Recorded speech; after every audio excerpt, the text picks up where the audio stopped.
नमस्कार दोस्तों, OCN network में आपका स्वागत है। मैं हूं ओमकार चौधरी। साजिश तो बहुत बड़ी थी साहब ये। और कई बार क्या होता है कि कोई अगर घटना हो जाती है तो शायद वो अच्छे के लिए हो जाती है। अगर ये लाल किले से कुछ कदम की दूरी पर कार बम ब्लास्ट ना होता, और चलो अभी तो हम कहते हैं कि चलो 10-15 लोग इसमें मारे गए, एक भी नहीं मारा जाना चाहिए, एक भी घायल नहीं होना चाहिए और एक भी बम ब्लास्ट कहीं नहीं होना चाहिए, एक भी साजिश इनकी सफल नहीं होनी चाहिए और नहीं हो रही थी। 2014 के बाद से आप भी जानते हैं, हम भी जानते हैं कि पठानकोट से आगे ये लोग बढ़ नहीं पाए कभी। पूरे हिंदुस्तान में कहीं कोई बड़ी घटना हुई नहीं। लेकिन ये अगर एक हो भी गई है, तो अब जरा देखिए कि जांच एजेंसियां कितने बड़े नेटवर्क तक पहुंचने में कामयाब हो रही हैं। 20-25 जगहों पर ईडी के छापे, एनआईए और एनआईए के साथ अलग-अलग राज्यों की पुलिस, केंद्रीय एजेंसियां कुल मिलाकर के जितनी अब तक धरपकड़ कर चुकी है, मैं ये तो नहीं कहूंगा कि सबकी गिरफ्तारी हुई है। गिरफ्तारी का एक प्रोसेस है। एक सही समय आने पर गिरफ्तारियां होती हैं। बहुत सारे लोग हिरासत में हैं। उनसे जो पूछताछ हुई है, उसके आधार पर अब जगह-जगह छापेमारी हो रही है, बरामदगियां हो रही हैं और एक बहुत बड़ी साजिश का पर्दाफाश हो रहा है।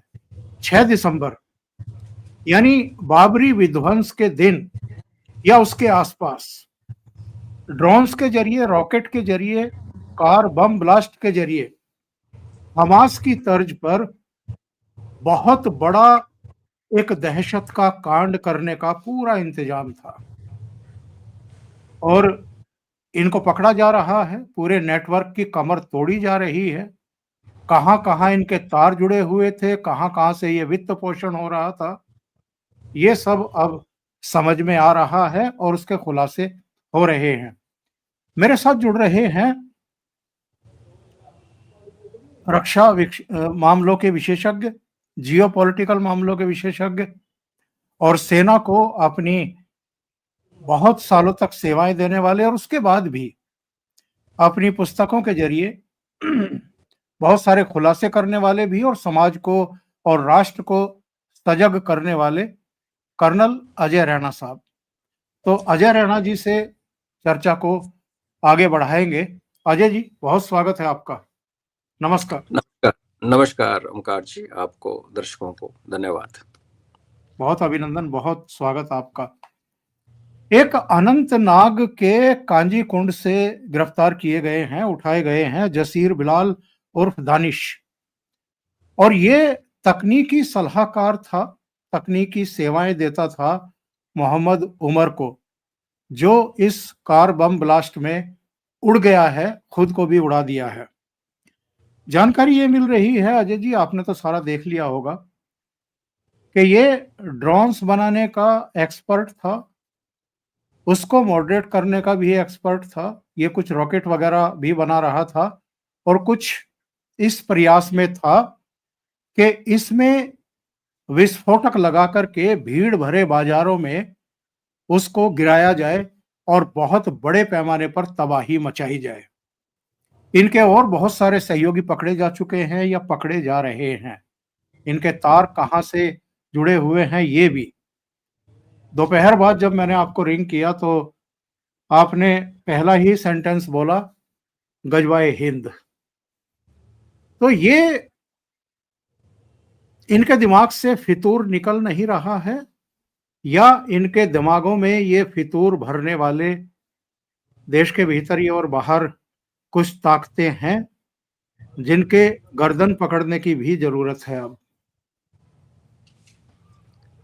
जी बिल्कुल ओमकार जी, एक समय था जब बाहर से लोग आते थे, टेररिस्ट आते थे, प्रीचर आते थे, भड़काने वाले आते थे, मिशनरीज आते थे, वो हमारे देश में आके एक सामने दिखता था कि बंदा आया है कश्मीर में जब टेररिस्ट बाहर से आता था, वो चाहे पकड़ा जाए, 10 दिन के बाद मारा जाए, लेकिन खबर लगती थी कि बाहर वाला बंदा आया। अभी टेक्नोलॉजी में ना इतना एडवांस कर लिया कि अभी किसी को कहीं जाने की ज़रूरत ही नहीं है। सिर्फ क्या ज़रूरत है कि आपके दिमाग को कोई पहले वो जो कहते हैं ना भेजा निकालने का एक प्रोसेस है, जिसको रेडिकलाइजेशन कहते हैं।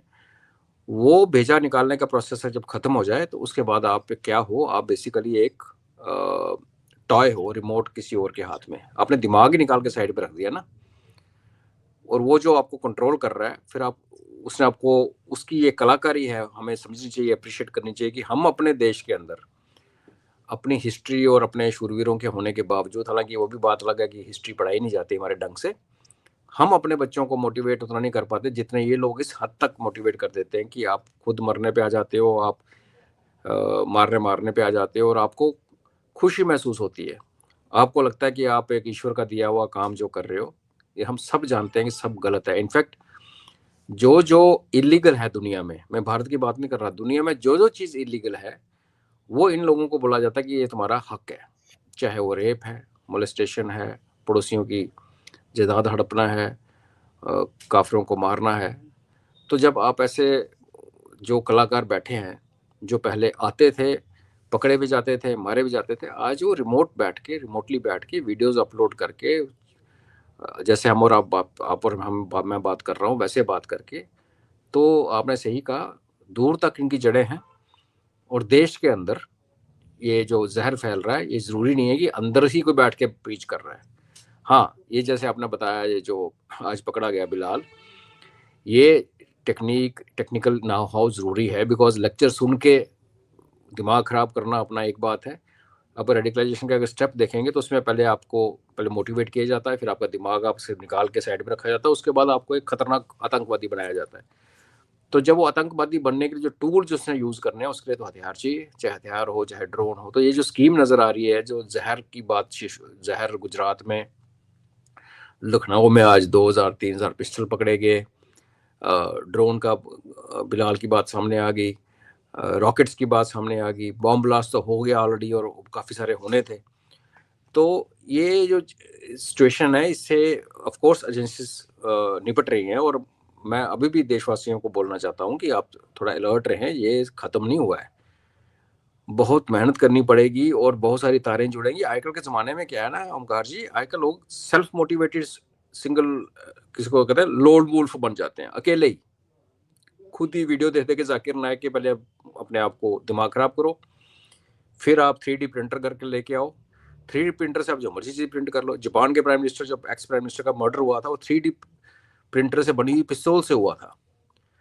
तो फिर हमें क्या करना चाहिए, ये तो सामने आ गया ना, एजेंसीज काम कर रही हैं, हमें अलर्ट रहना चाहिए। उसकी भी बात हो चुकी है काफ़ी प्रोग्राम्स में। बहुत ज़रूरी है ओंकार जी, हमें अपने आप को दुनिया से डिजिटली आइसोलेट करना पड़ेगा। जैसे चाइना ने अपनी फायरवॉल्स बना रखी हैं, आपको बाहर से इसके तार वाशिंगटन तक जुड़े हुए हैं, और आपको बीच में तुर्की फुर्की, ये तो ऐसे नमूने हैं ही हैं। हमें अपनी पॉपुलेशन को अंदर जो कार्रवाई करनी है, सरकार कर रही है, और ये चलती रहेगी, सालों साल चलेगी, इतनी जल्दी ख़त्म नहीं होगा। पर हमें जो आई थिंक डिजिटली आइसोलेट करना चाहिए, हमें अपने सोशल मीडिया, अपने सिस्टम डेवलप करने चाहिए, और एक फायरवॉल बननी चाहिए जिसको बाहर वाला आके हमारे लोगों का दिमाग ना ख़राब करे, और हमारे लोग जो बाहर VPN शीपीएन लगा के अटेम्प्ट मारेंगे वो पकड़े जाएं। सेम टाइम जो अंदर लोग हैं, जो भी वही वीडियो देखते हैं, जिनको देख के गली गली में पैदा होता, उनको सीधा करना भी ज़रूरी है। सरकार चाहे और पुलिस चाहे, अगर वेस्ट बंगाल को हम छोड़ दें, केरला को छोड़ दें, तमिलनाडु को छोड़ दें, बाकी जहाँ जहाँ बीजेपी की सरकारें हैं, तो ये तो बात सीधी सी है कि अगर सरकार चाहे तो SHO के पास उस गली मोहल्ले के, उस इलाके के हर बंदे की खबर होती है। अब चाहिए विल पावर, आपको ये विल पावर दिखानी पड़ेगी, सिटीजन्स को रिपोर्ट की आदत डालनी पड़ेगी। आपने किसको रिपोर्ट करना है, कुछ नहीं है तो ओमकार जी के चैनल पे आइए और कमेंट में लिख दीजिए हमारे घर के आस-पास ऐसे हो रहा है, कुछ ऐसा है, तो कोई ना कोई देख लेगा। पर चुप नहीं बैठ सकते आप। अभी ये नहीं कह सकते कि पड़ोस में जो होता रहे, भगत सिंह पैदा हो तीसरे घर में, मेरे घर में बस तालियां बजाऊं, वो समाना निकल गया। आपको कंट्रीब्यूट करना पड़ेगा एज नॉर्मल सिटीजन्स। बट सरकार को एक बड़ा ये फैसला सोशल मीडिया में लेना पड़ेगा, बिकॉज आप जो मस्जिद में जाके, चर्च में जाके, कहीं और जाके आप जो मोटिवेट होते हो, उसको रेडिकलाइज होते हो, उसका फिर भी उसको ट्रैक करना आसान है। आप इंटरनेट पे मोटिवेट होके रेडिकलाइज हो रहे हो किसी फॉरेन सोर्स से, वो हम अफोर्ड नहीं कर सकते। हमारे पास दुनिया की सबसे ज़्यादा पॉपुलेशन है जो कि अपने आप को माइनॉरिटी कहती है। फैक्ट रिमेन्स की वो बहुत बड़ा एसेट है ऐसे लोगों के लिए जो उनको खराब करना चाहते हैं। तो ये आपके माध्यम से अपील है कि हमें अपना सोशल मीडिया का नेटवर्क और अपना फायरवॉल जितनी जल्दी हो सके बनाना पड़ेगा। अजय जी, मैं देख रहा था मेरे दिमाग में एक बात आई है, अल फलाह यूनिवर्सिटी। अल फलाह क्या है? तो मैंने सर्च किया। अल का तो सबको पता है, एक संज्ञा है, किसी के आगे लगाओ उसको मजबूती देने के लिए। लेकिन फलाह क्या बलाए है? तो फिर मैंने देखा कि फलाह का मतलब जो है सफलता है, कल्याण है, समृद्धि है, मोक्ष है, आध्यात्मिक मोक्ष है और जन्नत है। जब ये जन्नत की बात की जा रही थी, यूनिवर्सिटी का नाम जब जन्नत रखा जा रहा था, तब घंटियां क्यों नहीं बजती हैं हमारे प्रशासन में, शासन में बैठे हुए लोगों के दिमाग में? और ये मैं देख रहा था कि इस यूनिवर्सिटी को जो जमीन दी गई है, ये कांग्रेस सरकार के शासन काल में दी गई है। कहाँ दी गई है? दिल्ली से मात्र 35-40 किलोमीटर दूर फरीदाबाद जिले में दी गई है। इसके बाद यहाँ कश्मीर से बहुत सारे डॉक्टर नियुक्त किए गए हैं, उनको दाखिला मिला है यहाँ पढ़ाई करने का। बहुत सारे स्टूडेंट भी यहाँ कश्मीर से आकर के पढ़ाई लिखाई कर रहे हैं। बिल्कुल दिल्ली के बिल्कुल आगोश में, बिल्कुल दिल्ली के करीब आकर के ये सब हो रहा है। और दिल्ली के करीब आप एक ऐसी यूनिवर्सिटी की स्थापना के लिए इतनी जमीन दे रहे हैं, कौड़ियों के भाव, ना के बराबर मुफ्त में दे रहे हैं एक तरीके से। तो आप जो बात कह रहे हैं, ये चीजें क्या पॉलिटिकल पार्टियों पर लागू नहीं होनी चाहिए? उनकी कोई जवाबदेही और जिम्मेदारी तय नहीं होनी चाहिए कि आपने क्या बीज बो रखे हैं? बिल्कुल होनी चाहिए, और इलेक्शन के रिजल्ट जैसे जैसे आ रहे हैं उसका आ रहा है, लोगों को सबक मिल रहा है। लेकिन आपकी बात सही है, जो उनको पनिशमेंट मिलनी चाहिए वो नहीं मिलती। तो देखिए ओमकार जी, ऐसा ऐसा क्यों होता है? आपने बड़ा सिंपल सा सीधा सवाल पूछा एज ए नॉर्मल सिटीजन, और हम सारे लोगों के दिमाग में ये सवाल है। ऐसा इसलिए होता है कि हमारा जो इलेक्टोरल सिस्टम है ना, वही पहले रिफॉर्म्स उसके ड्यू हैं। आप एक नेता को चुनते हो जो आपका चीफ मिनिस्टर बन सकता है, कल को डिप्टी सीएम बन सकता है, होम मिनिस्टर बन सकता है स्टेट में, जिसके ऊपर 2-3 मर्डर के केसेस चल रहे हैं, 4-5 रेप के केसेस चल रहे हैं। बड़ी मुश्किल से मोदी जी ने ये कर दिया कि जब आप कन्विक्ट हो गए तो आपको रिजाइन करना पड़ेगा। उससे पहले तो ये भी नहीं था। तो जब आपको ऐसे लीडर्स लॉ मेकर बन जाते हैं तो उनकी जो छत्र छाया, उनकी जो छतरी के नीचे ऐसे वाले जो फल फूल हैं वो पनपते लगते हैं, और उनको फिर क्या करते हैं कि ये जो मैंने हमेशा कहा, ब्यूरोक्रेट्स भी उतना ही खेलते हैं जितना उनको जरूरत है। वो भी एक लाइन वो भी क्रॉस नहीं करते, वो अपनी कंफर्ट जोन में वो अपना पैसा कमाते हैं, ऐश करते हैं, और वो मंत्रियों से भिड़ते नहीं है बिना मतलब के। तो ये कारण है। हो सकता हो किसी एसएचओ का दिमाग वहां पे हिला हो, लेकिन जब उसके ऊपर ही जब उसने रिपोर्ट भेजी हुई हो, किसी सुनी नहीं होगी। हो सकता है किसी किसी ऐसे मिनिस्टर की प्रोटेक्शन में बना हो, क्योंकि ये बंदा खुद 4 साल जेल काट के आया। तो जो 3 साल जेल काट के आया फाइनेंशियल फ्रॉड में, आपने उसको यूनिवर्सिटी बनाने की इजाजत दे दी। आप जरा अपना 2-3 दिन या 1 दिन जेल काट के आइए ओमकार जी, और फिर पासपोर्ट अप्लाई कीजिए, देखो क्या होता है। तो ये मैं बार बार वही बात कहता हूं कि हर चीज के लिए कानून है, हमारे देश के संविधान में हर प्रोविजन है, क्रिमिनल कोड में सब कुछ है, हम लगाते नहीं। एक एमपी को, एमएलए को अपने सदन के अंदर बोलने का हक है, उसको आप ट्रायल पे नहीं ले सकते, हम सब जानते हैं, वो भी मैं एग्री नहीं करता, बट फैक्ट। लेकिन जब वो बाहर भोंकता है कोई, मैं प्रधानमंत्री के को डेथ थ्रेट दे रहा है एक बंदा, उसको इसलिए छोड़ दिया जाए कि वो लीडर है और एक कम्युनिटी को बिलोंग करता है, तो फिर क्या होता है कि इसलिए ये पनपता है। तो ये नहीं होना चाहिए। मैं बिल्कुल एग्री करता हूँ कि अगर आपको नाम का नहीं पता था तो पता कर लेते। हमने जो अब एक इस जो एसपी साहब ने वहाँ एक पोस्टर देखा श्रीनगर में और पूरी कार्रवाई की, वो भी तो सोच सकते थे अपने घर में आराम से। ये तो अंडरस्टूड है ना। अगर हम इस उस विषय पे चर्चा कर रहे हैं लगातार, तो जिस अफसर ने उसको पहले पोस्टर वाली बात से शुरू की, क्या वो सोया होगा आज तक? कहाँ कहाँ वो भागा होगा, कहाँ कहाँ उसकी टीम्स डिप्लॉय होंगी, कहाँ 24 घंटे, मुझे पता है ना। आप कैसे उसको टच में रह रहे हो, 2-2 मिनट की खबर आपको आ रही है, फिर एक धमाका हो जाता है पुलिस स्टेशन के अंदर, उसके ऊपर देखो कितना स्ट्रेस है। तो वो अपना काम कर रहे तो बाकी को नहीं करते। इसलिए नहीं करते कि हमारे देश में कोई अगर डीसी के डिस्ट्रिक्ट में कहीं बहुत बड़ा दंगा हो जाता तो सबसे बड़ी पनिशमेंट डीसी की है कि उसको वहां से हटा के दूसरे डिस्ट्रिक्ट का डीसी बना देते हैं, या कुछ दिन सेक्रेटरी में जीएडी में अटैच करेंगे, उसके बाद उसको कमिश्नर बना देंगे। अकाउंटेबिलिटी नहीं है, देश चलाता है ब्यूरोक्रेट। ये जो आपने सवाल पूछा, उस फाइल के ऊपर सिग्नेचर भी ब्यूरोक्रेट के हुए होंगे, जहाँ के बाद मंत्री जी ने ओके कर दिया होगा, उसके नीचे पूरी कहानी ये बताते हुए कि बड़ा अच्छी यूनिवर्सिटी बन रही है, जिस इलाके का पूरा भला करेगी, इसमें काफ़ी सारे स्टूडेंट आएंगे। ये सारी कहानी एक ब्यूरोक्रेट ने ही लिखी होगी, जिसके ऊपर लाल पेन से मंत्री जी ने ओके लिखा होगा। तो जब आप ब्यूरोक्रेसी का हम अकाउंटेबिलिटी देखो, हम जजेस को कहते हैं जजेस को हम नहीं काबू कर सकते, ये हुआ, लेकिन ये ब्यूरोक्रेट्स को पूछता है। वो इसलिए नहीं पूछते कि सरकारें आती हैं सरकारें जाती हैं। ये तो पहली बार ऐसा हुआ कि मोदी सरकार 15 साल हो रही है, अदरवाइज हमारे याद में अगर देखें आप, नेहरू का टाइम तो हमने देखा नहीं, इंदिरा जी भी आई, जेल भी गई, वो सब चलता रहा जब हम बिल्कुल छोटे थे। उसके बाद हमने सरकारें कहाँ देखी स्टेबल। यूपीए 2 1 एंड 2 जो था वो तो पता था कि आज इलेक्शन तो आज ही खत्म है।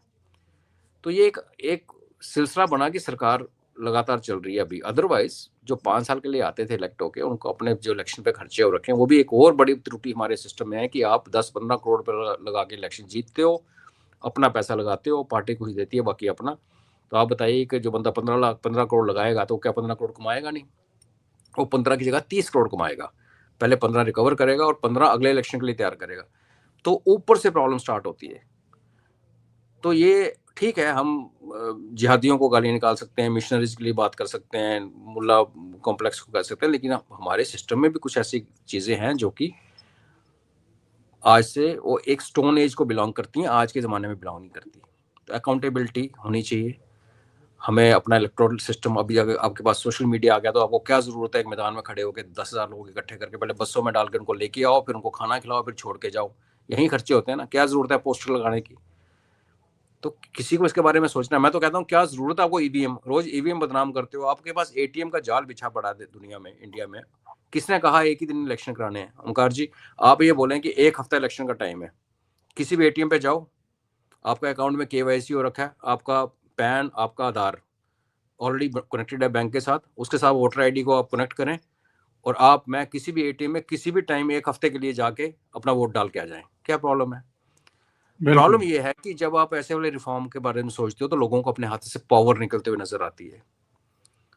तो वो जो जब मोदी जी ने कहा था कि लेटरल इंडक्शन हो, तो वो हमारे पासवान जी ने रोक दी थी उसके बाद। तो वो यही इरादा था कि आईएएस के अंदर जो एक मस्ती का आलम है ना कि हम देश को चलाते हैं, हम देश को रूल करते हैं, उसको तोड़ने के लिए था। तो बड़े लेवल पे आई थिंक ये, मैं इसलिए इस टॉपिक पे बात कर रहा हूँ ओमकार जी, कि हम काफी लोग बात कर चुके हैं, ब्लास्ट कैसे हुआ, ये कैसे हुआ, सही है, को पता। सही है। आई थिंक हमें थोड़ा बड़े इशू पे जाके देखना पड़ेगा कि गलती हो कहाँ रही है, कहाँ से स्टार्ट करें और कहाँ फिर हम नीचे आते आते अपने आप ठीक हो जाएगा।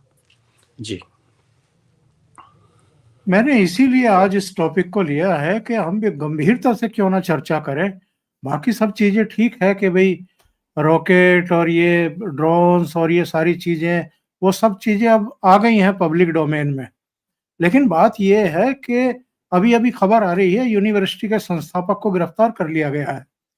ये पीएमएलए एक्ट के तहत ईडी ने इसकी गिरफ्तारी की है और इसका नाम जवाद सिद्दीकी है।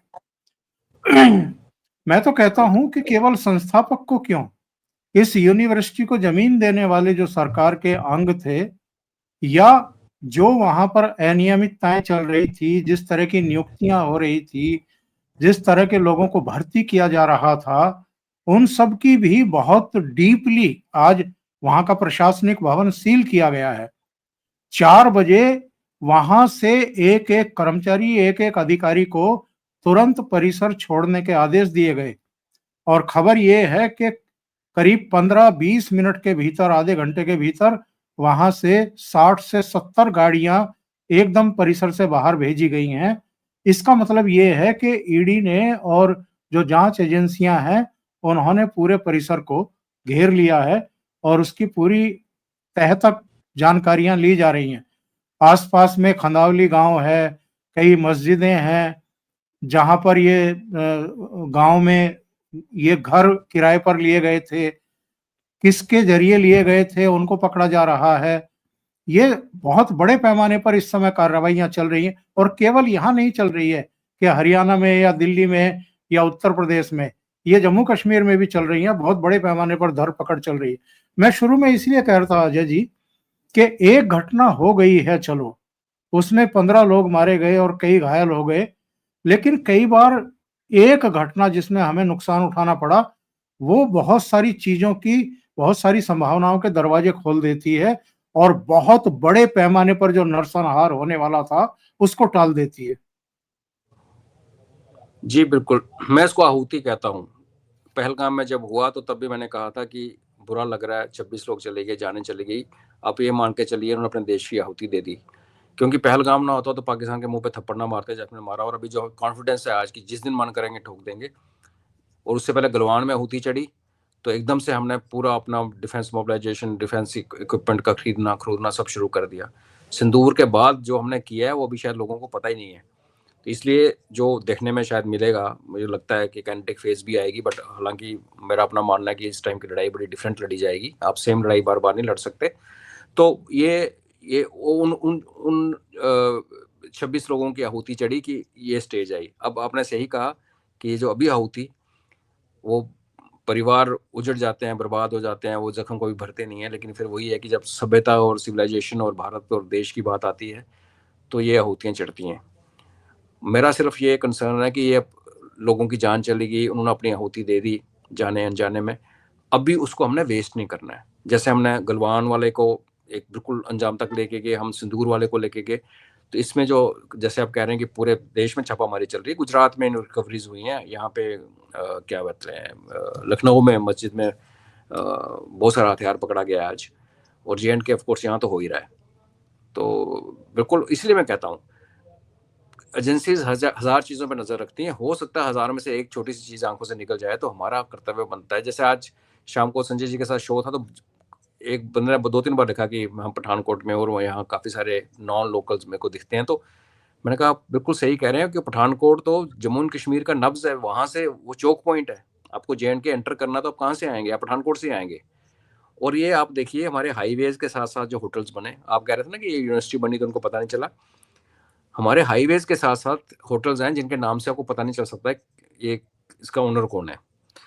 रेलवे स्टेशन के साथ साथ झुग्गी बसें, आप दिल्ली कैंट में जब एंटर करते हैं आप तो जानते ही हैं। तो हम क्या कर रहे हैं? हम क्यों वॉल्केनो के ऊपर बैठे हैं? क्योंकि हमें ये पता है कि जब एक तरफ से शुरू होती है ना कार्रवाई, तो दूर वहां से कोसों मील दूर बैठा बंदा भी वहां से भागना शुरू कर देता है। अपने बांग्लादेशियों को भी देखा है ऐसा ये होते हुए। शुरू तो करें। तो उसके लिए क्या है, आपके पास मैन पावर पूरी नहीं है, क्योंकि आपने पुलिस रिफॉर्म किए नहीं। तो फिर बात आ गई काफी सारी चीजें हमें टॉप से करनी बाकी हैं।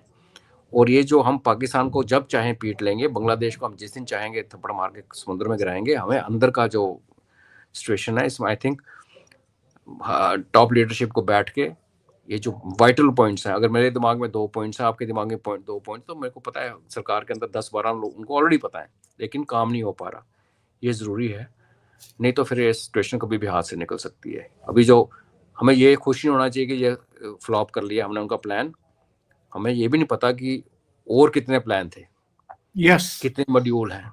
गुजरात का बंदा अनकनेक्टेड हो, बांग्लादेशी डॉक्टर वहां जहर लेके बैठा हुआ था, किसको पता कि कोई और कहीं कर्नाटका में ना बैठा हो। तो खतरा टला नहीं है। हम अपना फर्ज निभाएं और सरकार से निवेदन करें कि प्लीज आप ऊपर से रिफॉर्म स्टार्ट करें, तो फिर जाके ढांचा शुरू होगा। नहीं तो आज एक पकड़ा गया, कल को हो सकता कि एक श्री साईं बाबा शिरडी के नाम पे एक यूनिवर्सिटी खुल जाए और वहां भी काम चलता हो। हमें नहीं पता। हमने देखा नहीं योगी जी ने जब कांवरिया यात्रा में जब नाम लिखने के लिए बोला था तो क्या क्या निकल के आया। तो ये पूरा क्लियर है और एजेंसीज का काम है सरकार को रिपोर्ट करना, वो रिपोर्ट करती हैं। लेकिन ब्यूरोक्रेसी के अंदर एक वीटो है, वो आपके इसी संप्रदाय विशेष के खिलाफ काम नहीं करने देते। उनके दिमाग में ये भर दिया जाता है कि इनको कुछ नहीं कहना है। तो वो उस वीटो को दूर करने का जो अथॉरिटी है वो सरकार के पास ही है। खास करके वो सरकार जो 15 साल अभी यहाँ बिता रही है, 11वें में चल रही है। नॉर्मल सरकारों में तो काबू नहीं आते ब्यूरोक्रेट्स। जी, अभी आप जो बात कह रहे थे ना कि ब्यूरोक्रेसी के भीतर भी कुछ ऐसे लोग बैठे हुए हैं मैं सिर्फ दर्शकों और आपसे एक खबर शेयर करता हूँ।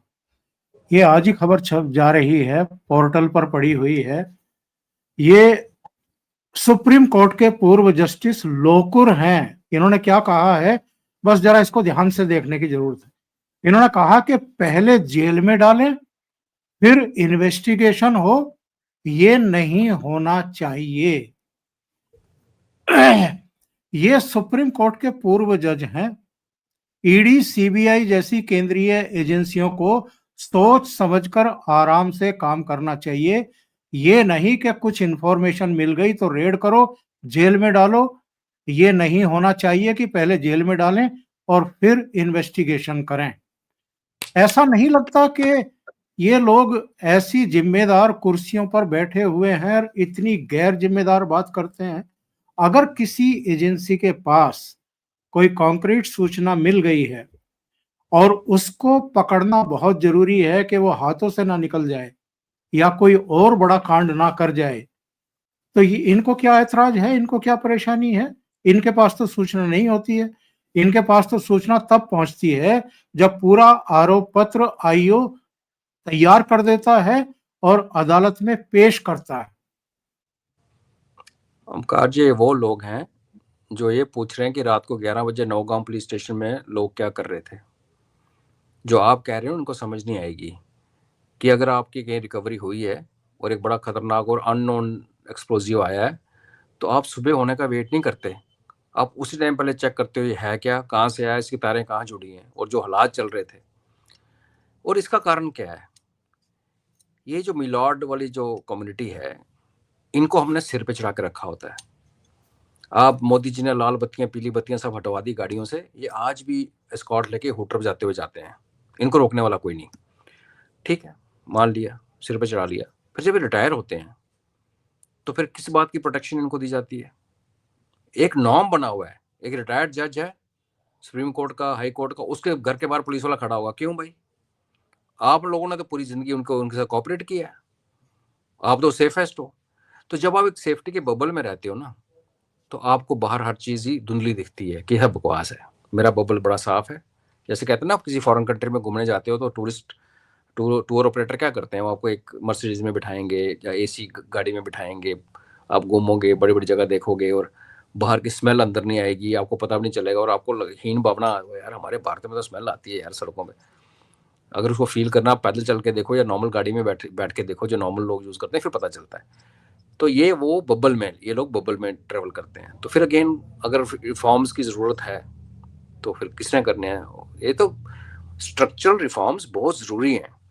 और जब स्ट्रक्चरल रिफॉर्म्स, मैं इसलिए कह रहा हूँ कि स्ट्रक्चरल रिफॉर्म ये हैं कि जो ये कहते हैं कि आप पार्लियामेंट के अंदर कुछ भी बोलो सब माफ है, पार्लियामेंट के बाहर अगर आप बड़े लीडर हो, कुछ भी बोल रहे, प्रधानमंत्री जी को मारने की धमकी देकर निकल जाओ, कोई नहीं पूछने वाला। और जो डीसी हो उधर से गया वो फिर सिस्टमिक हैं, जो उसके अंदर जो जो मैं मुस्लिम वीटो की बात कर रहा हूँ, या रात को कोर्ट का खुलने का, हमारे स्ट्रक्चर में सुप्रीम कोर्ट को रात को 12 बजे खुलने की कोई ज़रूरत नहीं है, पर खुलता है।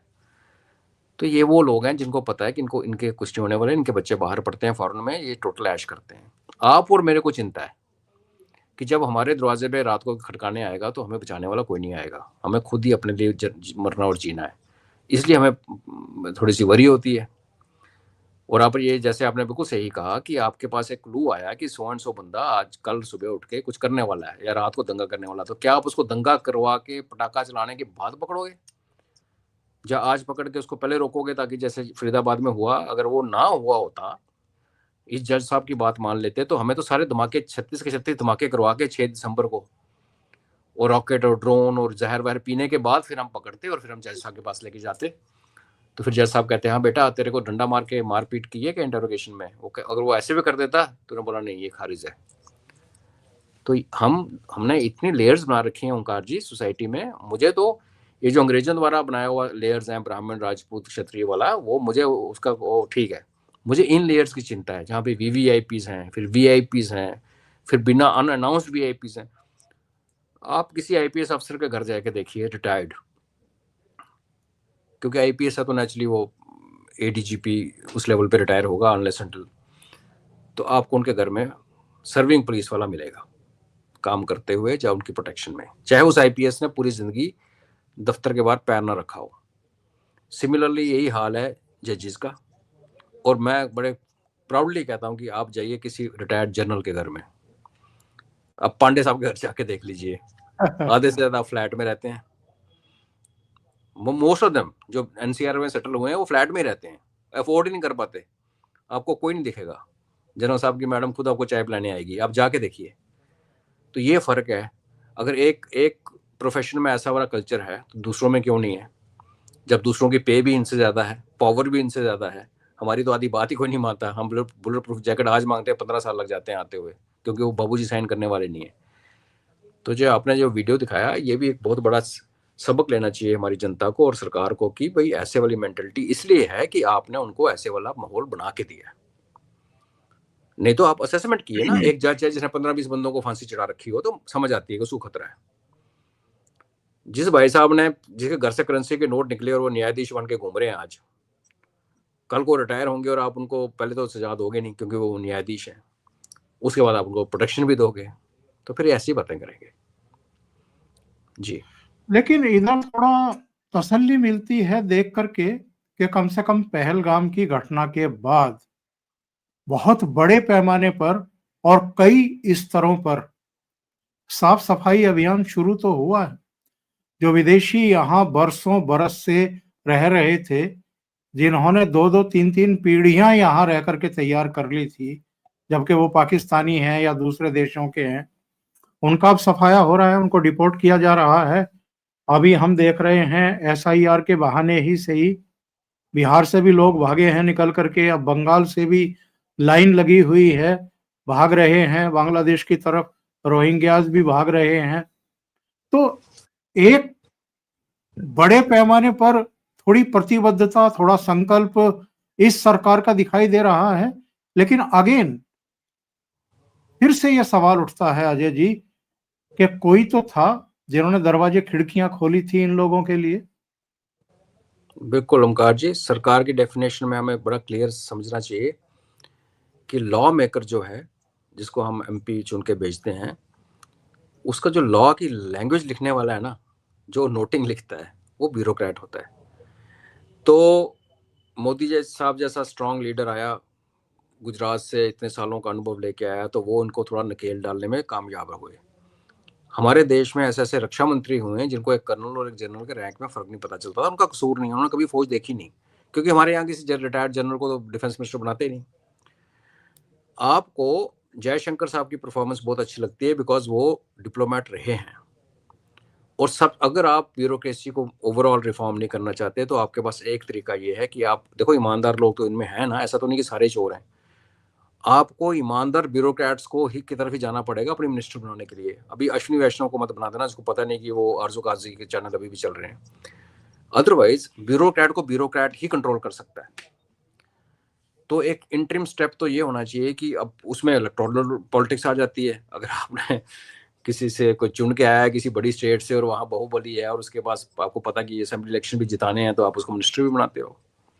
तो बट ठीक है, डेमोक्रेसी पे कभी फिर हम बात करेंगे, ये भी एक फेल्ड कॉन्सेप्ट है। इसने अपनी जिंदगी जी ली जितनी जिंदगी, अभी कुछ और एक नया वर्जन आने का ड्यू है, बट खैर बात फिर बहुत लंबी हो जाएगी।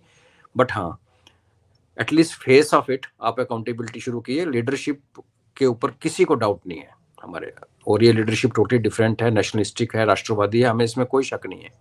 लेकिन उस लीडरशिप, वो लीडरशिप है। जब हम गवर्नेंस की बात आते हैं तो उसमें ब्यूरोक्रेट्स की बहुत बड़ी भूमिका आती है, और वही फाइल्स मूव करते हैं और वही फाइल चलाते हैं, और जो करप्ट मिनिस्टर हैं उनको पैसे भी ब्यूरोक्रेट खिलाते हैं, वो चेन बन जाती है। और जो ईमानदार होता है, अच्छा एक मजे की बात बताऊं मैं आपको, मुझे बड़ा सख्त ईमानदार मिनिस्टर आता है, जैसे किरण बेदी जी अगर जीत जाती जी तो भी करप्शन चलती, बिकॉज वो तो ना खाती लेकिन उनके नीचे वाले खाते।